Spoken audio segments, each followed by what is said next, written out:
ಅಧಿಕಾರಿ ಆಗ್ಲಿಲ್ವಾ ಡೈರೆಕ್ಟ್ ಒಂದು ಟೆಕ್ನಿಕಲ್ ಆಗಿ ಹೋಗ್ಬೋದು. ಹೌದು ಸರ್. ಟೆಕ್ನಿಕಲ್ ಆಗ್ಲಿಲ್ವಾ ಕೊನೆ GDC ಸಿಗುತ್ತೆ. ಹೌದಲ್ಲ, ಈಗ IAS ಅಂತ ಓದಿದ್ರೆ IFS ಆಗ್ತೀವಿ, ಇಲ್ಲ ಕೊನೆ KS ಆಗಿ ಆಗ್ತೀವಿ. ನಾವ್ ಇಲ್ಲೇ SI ಗೋ PC ಗೋ ಟ್ರೈ ಮಾಡಿದ್ರೆ ಇಲ್ಲಿ ಹೋಗೋದು ರೀಚ್ ಆಗೋದೇ ಇಲ್ಲ. ಇದುವರೆಗೂ ಆರ್ಮಿಗೆ ಸೆಲೆಕ್ಟ್ ಆಗಿರಲ್ಲ ಆಲ್ಮೋಸ್ಟ್ ಆಲ್ ಬಡತನದಿಂದ ಬಂದ್ರೆ ವಿದ್ಯಾರ್ಥಿಗಳೇನೆ. ಇವಾಗ ಮೊಬೈಲ್ 1 ಅವರ್ ಕಳಿತಿದೀವಿ ಅಂದ್ರೆ ನೆಕ್ಸ್ಟ್ ಆ ಮೊಬೈಲ್ ನಮ್ಮ ಜೀವನ ಹಾಳು ಮಾಡಿರುತ್ತೆ. ಬಟ್ ಅದ್ ನೆಕ್ಸ್ಟ್ ನಾವು ಬೇಕಾದ್ರೆ ಅಪಾಯಿಂಟ್ ಆದ್ಮೇಲೆ ಡೇ ಫುಲ್ ಕುತ್ಕೊಂಡ್ರೆ ನಮಗೆ ಕೇಳೋರು ಯಾರು ಇರೋದಿಲ್ಲ.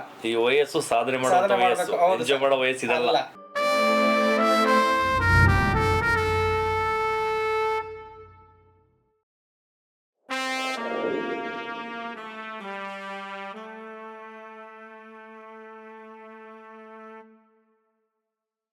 ನಮಸ್ತೆ, ಜೈ ಹಿಂದ್. ಬಹಳ ಸಂತೋಷ ಕೊಡ್ತಾ ಇರೋದಂತಂದ್ರೆ ನಮ್ಮ ಸೈನಿಕರು ಮೈಸೂರಿಂದ ಆಫೀಸರ್ಸ್ ಸೃಷ್ಟಿಯಾಗಿದ್ದಾರೆ.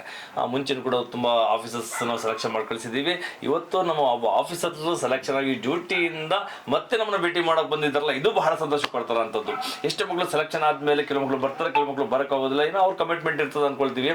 ಆದರೆ ಈ ಥರ ನಮ್ಮನ್ನ ಹುಡುಕೊಂಡು ನಮ್ಮನ್ನ ಭೇಟಿ ಮಾಡ್ಲಿಕ್ಕೆ ಬಂದಿರೋಂಥದ್ದು ಬಹಳ ಹೆಮ್ಮೆ ತರ್ತಾ ಇದೆ. ಬನ್ನಿ ಅವ್ರ ಜೊತೆ ಮಾತಾಡೋಣ. ಅಶ್ವಥ್, ಬಹಳ ಸಂತೋಷ ಆಗ್ತಾ ಇದೆ. ನೀವು ನಮ್ಮ ದೇಶದ ಒಬ್ರು ಅಧಿಕಾರಿಯಾಗಿ ಇವತ್ತು ಭಾರತಾಂಬೆ ಸೇವೆ ಸಲ್ಲಿಸ್ತಾ ಇದ್ದೀರಾ. ಯಾವ ಥರ ಫೀಲ್ ಆಗ್ತಾ ಇದೆ? ತುಂಬ ಖುಷಿ ಆಗ್ತಿದೆ ಸರ್. ಅದನ್ನ ವ್ಯಕ್ತಪಡಿಸೋಕ್ಕಾಗಲ್ಲ. ಆರ್ಮಿಗೆ ಹೋಗ್ಬೇಕು ಅಂತ ತುಂಬ ಟ್ರೈ ಮಾಡಿದ್ದೆ, ಬಟ್ ಅದಾಗಲಿಲ್ಲ. ಅವಾಗ ಒಂದೆರಡು ಸಲ ಸೆಲೆಕ್ಟ್ ಆಗಿ 8 ಬಾರ್ ಫೇಲ್ ಅಂತ ಆಗಿತ್ತು. ಬಟ್ ನೆಕ್ಸ್ಟು ನಿಮ್ಮ ಅಕಾಡೆಮಿಗೆ ಬಂದು ಎಕ್ಸಾಮ್ ತೊಗೊಂಡು ಬರೋದ್ಮೇಲೆ SSC ಮೇಲೇ ಇದಾಗಿದ್ದು. ಬಟ್ ಇವಾಗ ಒಂದು ಅಂಡರ್ ಕವರಲ್ಲಿ ಕೆಲಸ ಮಾಡ್ತಿದ್ದೀನಿ. ತುಂಬ ಚೆನ್ನಾಗಿ ಹೆಲ್ಪ್ ಆಗ್ತಿದೆ. ಬಟ್ ನಿಮ್ಮಂಥ ಸರ್ಗಳು ಸಿಗ್ಬೇಕು ನಮಗೆ, ಅದೇ ಮೇಯ್ನು. ಫಿಸಿಕಲಿ ನಾನು ತುಂಬ ದಪ್ಪ ಇದ್ದೆ, ಸ್ವಲ್ಪ ರನ್ನಿಂಗೆಲ್ಲ ಮಾಡೋಕ್ಕಾಗ್ತಿರಲಿಲ್ಲ. ಇಂಥ ಬಂದ ತುಂಬ ಹೆಲ್ಪ್ ಆಗಿದೆ. ಬಟ್ ನಿಮ್ಮದು ಸೋಷಿಯಲ್ ಆಗಿ ಮಾತಾಡೋದ್ರಿಂದ ನಮ್ಗೆ ಹೆಲ್ಪ್ ಆಗುತ್ತೆ. ಕೆಲವು ಅಕಾಡೆಮಿಗಳಲ್ಲಿ ಸ್ವಲ್ಪ ಜಾಸ್ತಿ ರೂಲ್ಸ್ ರೆಗ್ಯುಲೇಷನ್ಗಳು ಮಾಡ್ತಾರೆ, ಬಟ್ ನೀವು ರೂಲ್ಸ್ ರೆಗ್ಯುಲೇಷನ್ ಜೊತೆಗೆ ತುಂಬ ಕ್ಲೋಸ್ ಆಗಿ ಮಾತಾಡ್ತೀರಾ.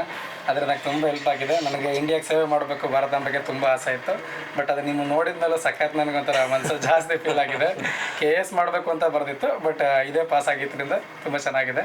KSಗೂ ಟ್ರೈ ಮಾಡ್ತಿದ್ದೀನಿ ಇವಾಗ ಸರ್. ಖಂಡಿತ ಮಾಡ್ಬೇಕು ನೀವು. ಏಕೆ ಇದು ಅವಕಾಶಗಳನ್ನ ಬಿಟ್ಕೊಳ್ಬಾರ್ದು ಅಂತ ಹೇಳಲಿಕ್ಕೆ ಇಷ್ಟಪಡ್ತೀನಿ.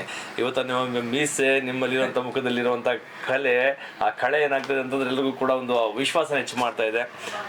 ನೀವು ಅಕಸ್ಮಾತ್ ನಮ್ಮ ಯುವ ಪೀಳಿಗೆಗೆ ಏನಾದ್ರು ಹೇಳಬೇಕು ಅಂತಂದ್ರೆ, ನಮ್ಮ ಸೈನಿಕರ ಮೈಸೂರು ಬಗ್ಗೆ ಆಗಿರ್ಬೋದು, ದೇಶದ ಬಗ್ಗೆ ಆಗಿರ್ಬೋದು, ಅಥವಾ ಸ್ಪರ್ಧಾತ್ಮಕ ಪರೀಕ್ಷೆಗಳಲ್ಲಿ ಯಾವ ಥರ ಸೆಲೆಕ್ಷನ್ ಆಗಬೇಕು ಅನ್ನೋದ್ರ ಬಗ್ಗೆ ಏನಾದರೂ ಅವ್ರಿಗೆ ಇಂಟ್ ಕೊಡೋದು ಏನು ಕೊಡ್ತೀರಾ? ಸರ್, ಇಂಟ್ ಕೊಡೋದಂದ್ರೆ ಅದು ನಿಮಗಿಂತ ಇಂಟ್ ಕೊಡೋಕೆ ನಮಗೆ ಅನ್ನೋದ್ರ ಬಗ್ಗೆ ಗೊತ್ತಿಲ್ಲ. ಯಾಕೆ ನಿಮ್ಮ ಹತ್ರ ನಾವು ಕೋಚಿಂಗ್ ತೊಗೊಂಡೋಗಿರೋದು. ಬಟ್ ಏನಾದರೂ ಸ್ವಲ್ಪ ಹಾರ್ಡ್ ವರ್ಕ್ ಮಾಡಬೇಕು, ಓದಬೇಕು. ಈಗ ನೀವು ಹೇಳ್ತಿರೋದನ್ನ 2 ಗಂಟೆ ಅದ್ರಿಗೆ ಅದು ರನ್ನಿಂಗ್ ಓಡಿ ಅಂತ ಕರ್ಕೊಂಡು ಹೋಗ್ತಿರೋದು ಕಷ್ಟ ಅಂತ ಮಲ್ಕೊಂಡ್ರೆ ಅದಾಗಲ್ಲ. ಬಟ್ ನೀವು ಏನು ಹೇಳ್ತಿರೋದನ್ನ ಫಾಲೋ ಅಪ್ ಮಾಡಿದ್ರೆ ಆಲ್ಮೋಸ್ಟ್ ಅಲ್ಲೆಲ್ಲ ರೀಚ್ ಆಗಿ ಆಗ್ತಾರೆ. ಯಾರೋ ಒಬ್ರು ಫೇಲ್ ಆಗ್ಬೋದು, ಎಲ್ರಿಗೂ ಸಿಗೋಕ್ಕಾಗಲ್ಲ. ಎಲ್ಲರೂ ಆರ್ಮಿಗೆ ಜಾಯ್ನ್ ಹಾಕಾಗಲ್ಲ, ಎಲ್ಲರೂ ಪೊಲೀಸ್ ಹಾಕಾಗಲ್ಲ. ಲಕ್ ಇರುತ್ತೆ, ಬಟ್ ನಾವು ಪ್ರಯತ್ನ ಪಡಬೇಕು. ಈಗ ಯುವ ಪೀಳಿಗೆಗೆ ಏನಂದ್ರೆ ಸ್ವಲ್ಪ ಮೊಬೈಲ್ಗಳನ್ನ ಅವಾಯ್ಡ್ ಮಾಡಿ ಓದೋ ಕಡೆ ಗಮನ ಕೊಟ್ಟರೆ ಆಟೋಮೆಟಿಕ್ ನಾವು ಸ್ವಲ್ಪ ಆಗ್ತೀವಿ ಚೇಂಜ್. ಅದೇ ನಾವು ಈಗ ಮೊಬೈಲನ್ನ ಇವಾಗ ಅದನ್ನ ಲೈಫ್ನ ಕಳೆದ್ಬಿಟ್ರೆ ನೆಕ್ಸ್ಟ್ ಸಫರ್ ಪಡೋದು ನಾವೇನೆ. ಇವಾಗ ಮೊಬೈಲ್ಗೆ 1 ಅವರ್ ಕಳಿತಿದೀವಿ ಅಂದ್ರೆ ನೆಕ್ಸ್ಟ್ ಆ ಮೊಬೈಲೇ ನಮ್ಮ ಜೀವನ ಹಾಳು ಮಾಡಿರುತ್ತೆ. ಬಟ್ ಅದು ನೆಕ್ಸ್ಟ್ ನಾವು ಬೇಕಾದ್ರೆ ಅಪಾಯಿಂಟ್ ಆದ್ಮೇಲೆ ಡೇ ಫುಲ್ ಕುತ್ಕೊಂಡ್ರೆ ನಮಗೆ ಕೇಳೋರು ಯಾರು ಇರೋದಿಲ್ಲ. ಈ ವಯಸ್ಸು ಸಾಧನೆ ಮಾಡೋ ವಯಸ್ಸು ಇದಲ್ಲ. ಇದನ್ನ ನೀಟಾಗಿ ಹೇಳ್ಬೇಕು. ಹೌದು ಸರ್, ಅದೇ ಮೇನ್. ನನ್ನ ಜೊತೆ ಇರೋರಿಗಾಗ್ಲಿ ಅಕಾಡೆಮಿಲಿ ಓದೋರಿಗೆ ಹೇಳ್ದೇನೆ, ನೀವೇನು ಇನ್ಸ್ಟ್ರಕ್ಷನ್ ಕೊಡ್ತೀರ ಅದ್ರ ಮೇಲೆ ಈ ಮೊಬೈಲ್ ಸ್ವಲ್ಪ ಇದು ಲವ್ ಯಾವುದೇ ಇದ್ರೂ ಸ್ವಲ್ಪ ದೂರ ಇಟ್ಟು ಸ್ವಲ್ಪ ಈಗ ಅವ್ರಿಗೆ 21, 23 ಅಪಾಯಿಂಟ್ ಆಗಿಬಿಟ್ರೆ ಅವ್ರ ಲೈಫ್ ಹೌದು ಇವಾಗ ಸ್ಯಾಲ್ರಿ ಪ್ಯಾಕೇಜಿಂದ ಎಲ್ಲ ಗೊತ್ತಿದೆ. ಅದು ಲೈಫ್ ಹೆಂಗೆ ಲೀಡ್ ಮಾಡುತ್ತೆ ಅದ್ರ ಮೇಲೆ ಡಿಪೆಂಡ್ ಆಗೋಗುತ್ತೆ. ಸ್ವಲ್ಪ ಎಲ್ಲ ಅವಾಯ್ಡ್ ಮಾಡಿ ಅದನ್ನ ಲೈಫ್ ಕಡೆ ತಂದರೆ ಆಟೋಮೆಟಿಕ್ಲಿ ನಾವು ತುಂಬ ಚೆನ್ನಾಗಿ ರೀಚ್ ಆಗ್ತೀವಿ ಅಂತ ನಾನು ಹೇಳ್ತೀನಿ ಸರ್. ಅಷ್ಟೇ. ಎಲ್ರಿಗೂ ಆಲ್ ದ ಬೆಸ್ಟ್. ಟ್ರೈ ಮಾಡಿ ಸರ್, ಅಕಾಡೆಮಿಗೆ ಬಂದು ಸೇರ್ಕೊಳ್ಳಿ. ತುಂಬ ಅಂದರೆ ಫ್ರೆಂಡ್ಲಿ ಆಗಿರ್ತಾರೆ. ಆಲ್ಮೋಸ್ಟ್ ಎಲ್ಲರ ಜೊತೆನೂ ತುಂಬ ಕ್ಲೋಸ್ ಆಗಿರ್ತಾರೆ. ಸ್ಯಾಮಿಗೆ ಬನ್ನಿ, ಕಲೀರಿ, ಬೇಗ ಅಪಾಯಿಂಟ್ ಆಗಿ. Thank you. ಮತ್ತೊಂದು ನಾನು ನಿಮ್ಮ ಹತ್ರ ಕೇಳಬೇಕು. ಎಷ್ಟೋ ಮಕ್ಕಳುಗಳು ಬರಲ್ಲ ಅಂತಲ್ಲ, ತುಂಬ ಕಡಿಮೆ ಮಕ್ಕಳು ಬರೋಂಥದ್ದು. ಈಗ 50ರಲ್ಲಿ ಒಂದು 2-3 ಮಕ್ಕಳು ಬರೋಂಥದ್ದು, ಭೇಟಿ ಮತ್ತೆ ವಾಪಸ್ ಬರೋಂಥದ್ದು. ನೀವು ವಾಪಸ್ ಬಂದು ಭೇಟಿ ಮಾಡಿ ಬಂದಿದ್ದೀರಾ, ನನಗೆ ಸರ್ಪ್ರೈಸ್ ಇದೆ ಆ್ಯಕ್ಚುಲಿ. ನಿಜವಾಗ್ಲೂ ಜಸ್ಟ್ ಆಗಿ ಭೇಟಿ ಮಾಡಕ್ಕೆ ಬರ್ತಾ ಇದ್ದೀರಾ ಅಂತ ಅನ್ಕೊಂಡಿದ್ದೆ. ಇಲ್ಲ ಸರ್, ಬಂದಿದ್ದೀರಾ, ಅದೊಂದು ಗಿಫ್ಟ್ ಎತ್ಕೊಂಡು ಬಂದಿದ್ದೀರಾ, ಇದೆಲ್ಲ ಮಾಡಿ ಬಂದಿರೋದು ಏನೋ ನಿಮಗೆ ಒಂದು ನಮ್ಮ ಸ್ಯಾಮ್ ಮೇಲೆ ಎಷ್ಟೋ ಏನೋ ಒಂದು ರೀತಿ ವಿಶ್ವಾಸ, ಪ್ರೀತಿ ಹೆಚ್ಚಾಗಿ. ಒಬ್ಬ ಸೈನಿಕ ಅಂದರೆ ಹೆಂಗಿರ್ಬೇಕು, ಈಗ ಒಬ್ಬ ಕೆಲವರು ಪೊಲೀಸ್ಗಿಂತ ಹೆಚ್ಚಾಗಿ ಆರ್ಮಿ ಅಂದರೆ ತುಂಬ ಇಷ್ಟಪಡ್ತೀವಲ್ಲ, ಅದನ್ನು ನೀವು ನೋಡ್ಲಿಕ್ಕೆ ನಮ್ಗೆ ಇಷ್ಟಪಡಾಗುತ್ತೆ. ಈ ಏಜಲ್ಲೂ ನಿಮ್ಮ ಸ್ಪಿರಿಟು ಎಲ್ರಿಗೂ ಹೇಳ್ಕೊಡೋದು ಬೆರೀತರ ತುಂಬ ನನಗೆ ತುಂಬ ಇಷ್ಟ. ಆ್ಯಕ್ಚುಲಿ ತುಂಬ ಸಲ ಹೇಳಿದ್ದೆ, ಮಂಜುಗೂ ಕೇಳಿದ್ದೆ, ನಾನು ಬರಲೇಬೇಕು ಸರ್, ನೋಡ್ಬೇಕು ಒಂದ್ಸತಿಯ ಮೀಟ್ ಮಾಡಬೇಕು ಅಂತ. ಅದ್ರ ಇವತ್ತು ಸುಭಾಷ್ ಚಂದ್ರ ಬೋಸ್ತು, ಅದಕ್ಕೋಸ್ಕರನೇ ಇವತ್ತು ಬರಲೇಬೇಕು ಅಂತ ಇಷ್ಟೊಂದು ವೆಯ್ಟ್ ಮಾಡಿದ್ ನಾವು. ಹೌದು ಸರ್, ಮಹಾವೀರ ದಿನ ಇವತ್ತು, ವೀರ ದಿನ ಬಂದಿದ್ದೀವಿ. ಹೌದು ಸರ್, ಅದಕ್ಕೆ ಭೇಟಿ ಆಗಲೇಬೇಕು. ಅದೊಂದು ಸರ್ ಈಗ ಗುರುಗಳವರು ಒಂದಿನ ಒಂದು ವಿದ್ಯೆ ಹೇಳ್ಕೊಟ್ರು ಗುರುಗಳನ್ನೇ, ನನಗೆ ಕರಾಟೆ ಹೇಳ್ಕೊಟ್ಟವರು ಅಷ್ಟೇನೆ ಅವರು. ಹಾ ಅವಾಗ ಸ್ವಲ್ಪ ಅಮೌಂಟ್ ಪ್ರಾಬ್ಲಮ್ ಇದ್ರು ಹೇಳ್ಕೊಟ್ರು ನನಗೆ. ಈಗ ನಾನು ಅವ್ರಿಗೆ ಹೋಗಿ 5,000 ಯಾವಾಗಲೂ ಕೊಟ್ಟು ಬರ್ತೀನಿ, ಅದು ಬೇರೆ. ಬಟ್ ಅವ್ರು ನಾವು ದುಡ್ಡಿಲ್ಲ ಆದ್ರೂ ಹೇಳ್ಕೊಟ್ರು ಅವಾಗ. ನನಗೀಗ ಅದೇನೆ ನಂದು ಬ್ಲ್ಯಾಕ್ ಬೆಲ್ಟ್ ಆದ್ರೂ ಅದೇ ಬಂದ್ಮೇಲೆ ನೀವು ಇಲ್ಲಿ 2 ಗಂಟೆ ಅದ್ರಲ್ಲಿ. ಆಮೇಲೆ ನನಗೆ ಏಜ್ ಆಕ್ಚುಲಿ ನನಗೆ ಏಜ್ ಬಂದಾಗ 26. ಹೌದು. ನೀವು ಸರ್ ನಾನು ಹೊರಗಡೆ ಕೋಚಿಂಗ್ ಹೋಗ್ಬೇಕು ಅಂದ್ರೆ ಹೋಗೋಕ್ಕೂ ಕಳಿಸಿದ್ರಿ, ನನಗೆ ಅಷ್ಟು ರಿಸ್ಟ್ರಿಕ್ಷನ್ ಆಗ್ತಿರಲಿಲ್ಲ. ತುಂಬ ನಾನು ನೆನ್ಕೋತೀನಿ ಸರ್ ಯಾವಾಗಲೂ. ಶ್ರೀಧರ್ ಸರ್ ಅವರೊಬ್ಬರು ಕಮಾಂಡೋ ಆಗಿನೂ ನಮ್ಗೆ ಇಷ್ಟು ಹೆಲ್ಪ್ ಮಾಡಿರಲ್ಲ ಅಂತ ನಾನು ತುಂಬ ನೆನ್ಕೋತೀನಿ. ನಾನು ಸ್ಯಾಮ್ಗೆ ಯಾವಾಗಲೂ ಆಭಾರಿ ಆಗಿರ್ತೀನಿ ಸರ್. Thank you. ಸೊ ಜೊತೆಗೆ ಈಗ ನೀವು ಯಾರಿಗಾದ್ರೂ ಈ ಥರ ಹೆಲ್ಪ್ ಮಾಡಬೇಕು ಅಂತ ಅನ್ಸುತ್ತೆ ಈಗ ನಿಮ್ಗೆ ಬಂದ್ಮೇಲೆ, ಸೊ ಯುವ ಪೀಳಿಗೆಗೆ ಅವ್ರಿಗೆ ಹೆಲ್ಪ್ ಅಂದ್ರೆ ದುಡ್ಡೇ ಅಂತ ಹೆಲ್ಪ್ ಅಲ್ಲ, ಮಾರ್ಗದರ್ಶನ ಕೊಡುವಂಥದ್ದು, ನಿಮ್ಮಲ್ಲಿ ಒಂದು ನಾಲೆಡ್ಜಿನ ಒಂದು ಜ್ಞಾನ ಕೊಡುವಂಥದ್ದು, ಅಥವಾ ಯಾರಾದ್ರೂ ಮಕ್ಕಳುಗಳಿಗೆ ಅಡ್ಡದಾರಿ ಹೋಗೋರ್ನ ಸರಿದಾರಿ ತರುವಂಥ ಕೆಲಸಗಳನ್ನ ಮಾಡೋಂಥ ಇದು, ಈ ವಯಸ್ಸನ್ನ ಯಾವ ಥರ ಸದ್ಬಳಕೆ ಮಾಡ್ಕೋಬೇಕು ಅನ್ನೋದನ್ನ ಹೇಳ್ಕೊಡುವಂಥದ್ದು, ಇದು ಕೂಡ ಒಂದು ಕೊಡುಗೆನೆ. ಎಲ್ಲ ದುಡ್ಡು ಕೊಟ್ರೆ ಆಗುತ್ತೆ ಅಂತ ಸುಳ್ಳು. ಎಷ್ಟು ದುಡ್ಡು ಕೊಟ್ರೆ ಮತ್ತೆ ಮೋಸ ಹೋಗ್ತಾರೆ, ದುಡ್ಡು ಕೊಟ್ರೆ ಹಾಳಾಗ್ತಾರೆ. ಇದು ಮುಖ್ಯವಾಗಿ ಬೇಕಿರೋಂಥದ್ದು. ಈ ವಿಷಯದಲ್ಲಿ ನೀವು ಮಾತಾಡ್ಬೇಕು ಅಂತಂದ್ರೆ ಯುವ ಪೀಳಿಗೆಯಲ್ಲಿ ಏನು ಅವ್ರಿಗೆ ಏನು ಅವಶ್ಯಕತೆ ಇದೆ ಅನ್ಸುತ್ತೆ ಈ ವಯಸ್ಸಲ್ಲಿ 18ರಿಂದ 25 ವರ್ಷ ಈ ವಯಸ್ಸಿನ ಮಕ್ಕಳಿಗೆ? ಸರ್ ಅವಶ್ಯಕತೆ ಇದೆ ಅನ್ನೋದು ತುಂಬ ಇರುತ್ತೆ. ಬಟ್ ಅದೇ ಮೇಯ್ನಾಗಿ ನಾನು ಹೇಳಿದಂಗೆ ಅವರು ಸ್ವಲ್ಪ ಕೆಲವು ವಿಚಾರಗಳನ್ನ ಅವಾಯ್ಡ್ ಮಾಡಬೇಕು. ಯಾಕೆಂದರೆ ಮನುಷ್ಯನ ವ್ಯಕ್ತಿತ್ವ ಆಗಲಿ ಮನಸ್ಸಾಗಲಿ ಇಲ್ಲಿ ಕೂತ್ಕೊಂಡು ಅಮೆರಿಕದ ಬಗ್ಗೆ ಯೋಚನೆ ಮಾಡ್ತಿರೋ ಮನಸ್ಸು ನಮ್ಮದು, ಆಯಿತಾ. ಅದನ್ನು ಸ್ವಲ್ಪ ಕಂಟ್ರೋಲ್ ಆಗಿ ಇಟ್ಕೊಂಡ್ರೆ ಯಾವ ವ್ಯಕ್ತಿ ಬೇಕಾದರೂ ಬೆಳಿಬೋದು, ಇಲ್ಲ ಅಂತಲ್ಲ. ಯಾಕೆಂದರೆ ತುಂಬ ಬಡತನದಲ್ಲಿ ಓದಿ ತುಂಬ ಜನ AS ಆಫೀಸರ್ ಇದ್ದಾರೆ, ಆರ್ಮಿಗೆ ಹೋಗಿ ಇದುವರೆಗೂ ಆರ್ಮಿಗೆ ಸೆಲೆಕ್ಟ್ ಆಗಿರಲ್ಲ ಆಲ್ಮೋಸ್ಟ್ ಆಲ್ ಬಡತನದಿಂದ ಬಂದರೆ ವಿದ್ಯಾರ್ಥಿಗಳೇನೆ. ತುಂಬ ಶ್ರೀಮಂತರು ಯಾರು ಹೋಗಲ್ಲ ಆಲ್ಮೋಸ್ಟ್ ಆಲ್, ನಾನು ನೋಡಿದ ಮಟ್ಟಿಗೆ ಗೊತ್ತಿಲ್ಲ. ಹಂಗಾಗಿ ಏನಂದ್ರೆ ಅವ್ರು ಅವಾಯ್ಡ್ ಮಾಡಬೇಕು. ಎಕ್ಸಸೈಸ್ ಮಾಡೋ ಕಡೆಯಿಂದ ಹಿಡ್ಕೊಂಡು ಅವರು ಕಂಪ್ಯೂಟರ್ ಕಡೆಗೆ ನಾಲೆಡ್ಜ್ ಓದೋರ ಕಡೆಗೆ ಸ್ವಲ್ಪ ಟೈಮ್ನ ಸ್ಪೆಂಡ್ ಮಾಡಬೇಕು. ಲೈಬ್ರರಿ ಈ ಥರ ಕೆಲವು ವಿಚಾರಗಳಿಗೆ ಅಟ್ಯಾಚ್ಮೆಂಟ್ ಚೆನ್ನಾಗಾದ್ರೆ ಈ ಕಡೆ ಅಟ್ಯಾಚ್ಮೆಂಟ್ಗಳು ಕಮ್ಮಿ ಮಾಡ್ಬೋದು ಸ್ವಲ್ಪ. ಎಲ್ಲರೂ ಫ್ರೆಂಡ್ಸ್ ಇರಲೇಬೇಕು. ಬಟ್ ಒಂದು 2 ವರ್ಷ ಎಫರ್ಟ್ ನಾವು ಒಂದು ಒಳ್ಳೆ ಕಡೆಗೆ ಗುಡ್ ಎಫರ್ಟ್ ಹಾಕಿದ್ರೆ in life long friends family ಎಲ್ಲರೂ ಸಿಗುತ್ತಾರೆ ಸರ್. ನಾನು ಅಷ್ಟೇ ಅವ್ರಿಗೆ ಹೇಳೋದು, ಒಂದು 2 ವರ್ಷ ಕಷ್ಟಪಡಿ, ಎಲ್ಲಾನು ಸ್ವಲ್ಪ ಬೆಗಿಡ್ದು ಒಂದು 2 ವರ್ಷ ಕಷ್ಟಪಡಿ ಅಷ್ಟೇ ಲೈಫಲ್ಲಿ. ಮತ್ತೊಂದು ನಮ್ಮ ಸೌತ್ ಮಕ್ಕಳಲ್ಲಿ ಸೌತ್ ಇಂಡಿಯಾದಲ್ಲೇ, ಬರೀ ಕರ್ನಾಟಕ ಅಲ್ಲ ಸೌತ್ ಇಂಡಿಯಾದಲ್ಲೇ ಹೇಳ್ತೀನಿ, ಎಲ್ರು ಕೂಡ ಒಂದು ಸೀಮಿತ ಲೈಫ್, ಜಸ್ಟ್ GD ಆದ್ರೂ ಸಾಕು. ಹೌದು, ಇದೊಂದು ತುಂಬಾ ಸಾಕು. ಕೆಲವರು PCR ಸಾಕು, ಮದುವೆ ಆಗ್ಬೇಕು ಅಷ್ಟೇ ಅಷ್ಟೇ ಸರ್. ಸುಮಾರು ಜನ ನಾನು ಲೈಬ್ರರಿಗೆ ಹೋದಾಗ್ಲೂ ಕೇಳಿದಿನಲ್ಲ, ಸುಮಾರು ಜನ ಆಲ್ಮೋಸ್ಟ್ ಅಲ್ಲ PC ಆದ್ರೆ ಸಾಕು ಗುರು. ಅವರು ಯಾಕೆ MA ಮಾಡಿರ್ತಾರೆ, ಡಬಲ್ ಡಿಗ್ರಿ ಮಾಡಿರ್ತಾರೆ, ಸಾಕು PC ಆದ್ರೆ ಸಾಕು. ನನ್ನ ಆಸೆ ಏನಂದ್ರೆ ನಮ್ಮ ಸೌತ್ ಕರ್ನಾಟಕ ಸೌತ್ ಇಂಡಿಯಾದಲ್ಲಿ ಆಫೀಸರ್ ಹುಟ್ಟಾಕ್ಬೇಕು. ಹೌದು ಸರ್, ಅಧಿಕಾರಿಗಳು ಜಾಸ್ತಿ ಆಗ್ಬೇಕು.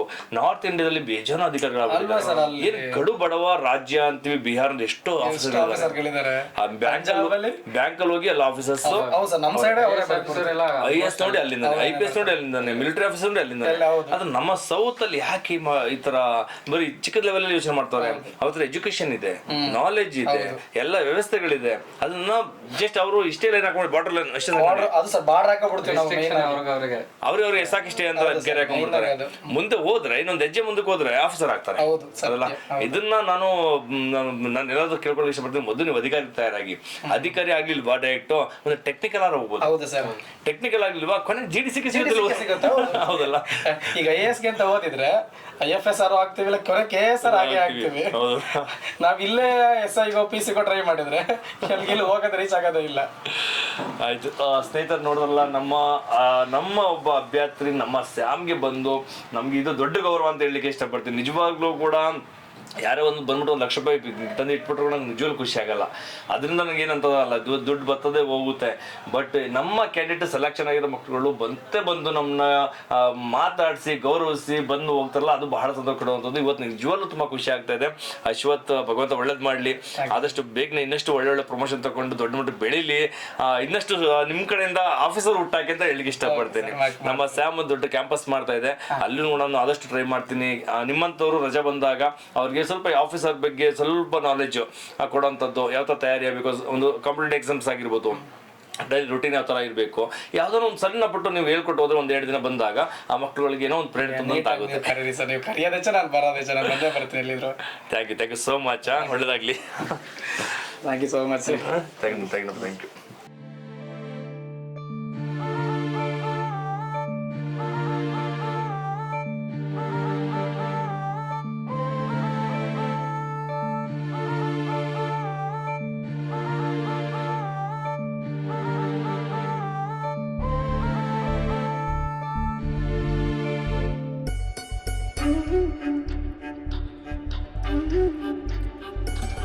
Mm-hmm.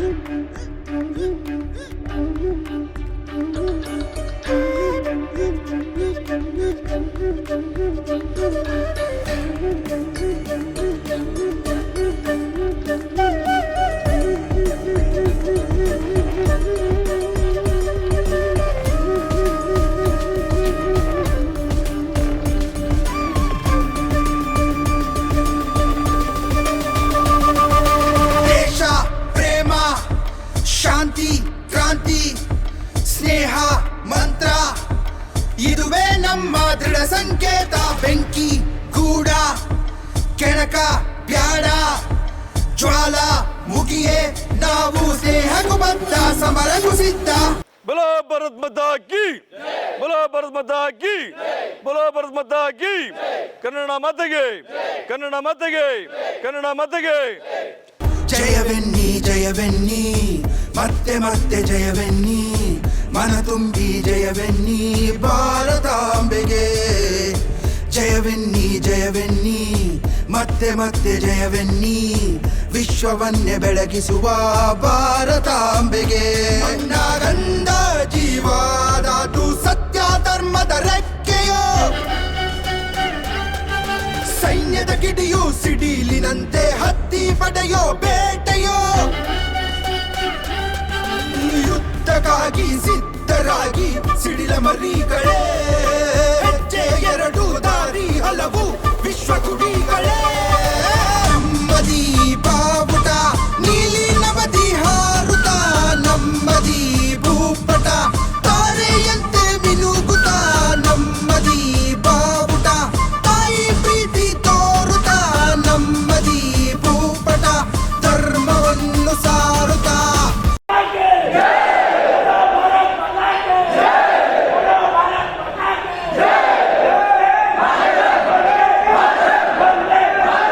ಜಯವೆನ್ನಿ ಜಯವೆನ್ನಿ ಮತ್ತೆ ಮತ್ತೆ ಜಯವೆನ್ನಿ ಮನ ತುಂಬಿ ಜಯವೆನ್ನಿ ಭಾರತಾಂಬೆಗೆ. ಜಯವೆನ್ನಿ ಜಯವೆನ್ನಿ ಮತ್ತೆ ಮತ್ತೆ ಜಯವೆನ್ನಿ ವಿಶ್ವವನ್ನೇ ಬೆಳಗಿಸುವ ಭಾರತಾಂಬೆಗೆ.